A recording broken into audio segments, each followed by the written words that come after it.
Good morning. Here we are on Monday, and we are beginning with the fruits of the Spirit that Paul mentions in Galatians 5:22. The first fruit of the Spirit is love. What is love but a second-hand emotion?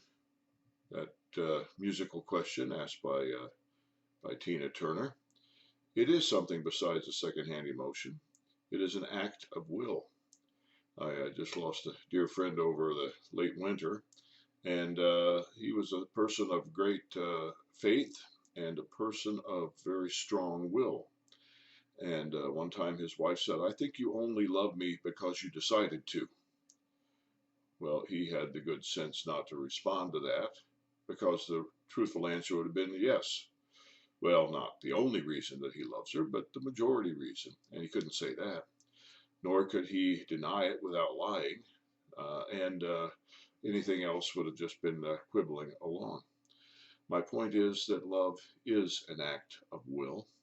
When God says, "Let there be light," he is involved in a love that is tied to an act of will, that creation come into being. When God says to the Lord Jesus, who's been dead for 3 days, "Arise," he says so as an act of will. God's will be done. God's kingdom will come on earth as it is in heaven. God chooses to love us. God chooses to love you. And it's a darn good thing, because if you were depending upon emotions, given the way you act, God's emotions would become secondhand or worse as time goes on. God has every reason not to love us, except he has chosen to love us. And so love as an act of will becomes the basis for talking about love among and between Christians. The neglected book, letter of First John, goes on about God being love. And if we don't have love for one another, we are not dwelling in God.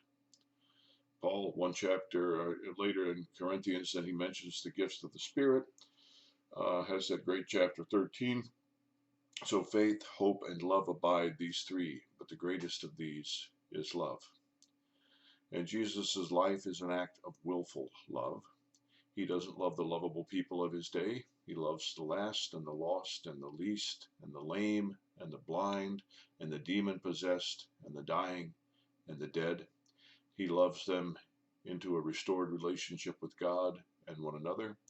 And finally, he shows his love fully as he gives his holy and precious blood and innocent suffering and death for sinners who don't deserve it.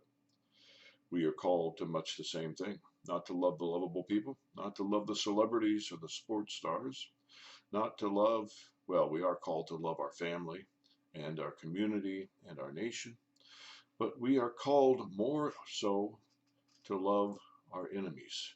Jesus hits us with that in Matthew's gospel. You've heard it said, "Love your neighbor." I say to you, love your enemies. Bless those who curse you. Pray for those who persecute you. Love as an act of will is the first fruit of the Spirit. Have a great day.